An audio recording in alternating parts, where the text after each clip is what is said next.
Finally we get some character development, people. Oh my goodness, how I have waited for this series to show some more substance in the character department. I mean, I was worried that this anime would be so mystery focused that it would just forget about its own characters, and I would end up with one shallow show. But no, this episode saves this anime from shallowness to an extent. So in episode 3 of Chaos Child, we get reminded that Nono was stabbed when she went to get a camera surrounded by sumo stickers, and she was stabbed by this guy who did get arrested, but then he started spouting all this stuff about being a messenger of some kind. And then we go to the opening credits once again, and now that I've watched this episode fully, the opening credits seem to say a lot more about the lead characters than I first thought. For example, in the opening credits, it looks like the main characters are the only ones who can see the Zoomer stickers, and later on in the sequence some of them die. It just goes to show how much the main characters are actually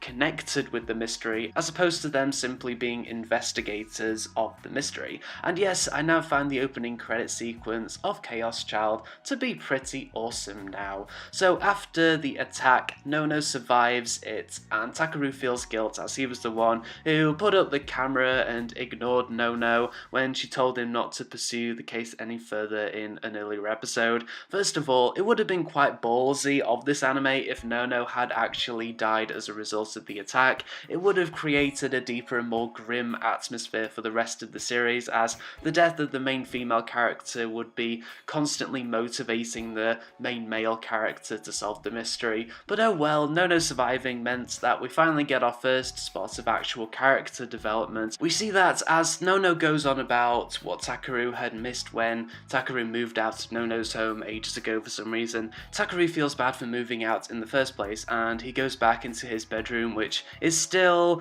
in Nono's house, intact. Yes, intact! I guess Nono's family was waiting for Takaru to come back after all those months, and so there we have it. A relationship development scene between Nono and Takaru, instead of the whole episode just focusing on the mystery, and I really appreciated the character development scene as it made our two leads just that little more three-dimensional. So later on, the newspaper club finally get around to participating in their school's culture festival. Now, I thought the whole culture festival thing would be an extended story arc where things went bad over the course of a few episodes with the culture fest as a backdrop, but no, only one thing goes bad within one episode. Someone seemingly commits a strange suicide during the festival by him swallowing way too many sumo stickers. Now, if I'm being perfectly honest, this Watabi-san who died, was he in a previous episode? Because the characters talk as if he was in a previous episode, and I just can't remember him. So after Watabi-san dies, Kunasato suddenly and calmly appears, nothing suspicious there, and she asks the newspaper club if they had something to do with the death.